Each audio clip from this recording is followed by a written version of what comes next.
taus-puso ang pasasalamat ni Ron Martin sa kapatid na si Coco Martin at sa buong production team ng hit series na Batang Quiapo. Ayon sa kanya, ang karanasang makatrabaho ang mga ito ay para bang isang panibagong buhay na kanyang ipinagmamalaki. Para bang binigyan niyo po ako ng panibagong pagkakataon na kaya kong ipagmalaki sa lahat, ani Ron. Naramdamang emosyon habang ipinapaalam ang kanyang pamamaalam sa karakter na kanyang ginampanan sa serye. Hindi maikakaila ang malaking impluensya ni Coco Martin bilang mentor at leader sa set na naging dahilan upang mas lalong umunlad ang talento ni Ron.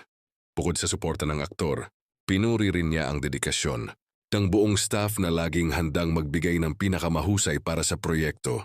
Sa kabila ng pamamaalam, tiniyak ni Ron na hindi ito ang katapusan ng kanyang pagtutok sa telebisyon.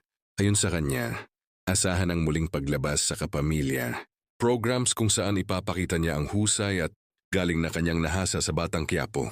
Dagdag pa niya ang bawat aral at karanasan sa serye ay magiging gabay niya sa kanyang mga susunod na proyekto.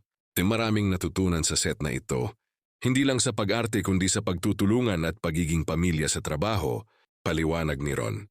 Sa huli inihayag niya ang kanyang pag-asa na maipagpapatuloy ang pakikipag-collaborate sa mga kapamilya sa hinaharap. Ang karanasang ito ay hindi ko malilimutan at palagi kong babaunin ang lahat ng natutunan ko dito. Pagtatapos ni Ron Martin, puno ng pasasalamat at pag-asa.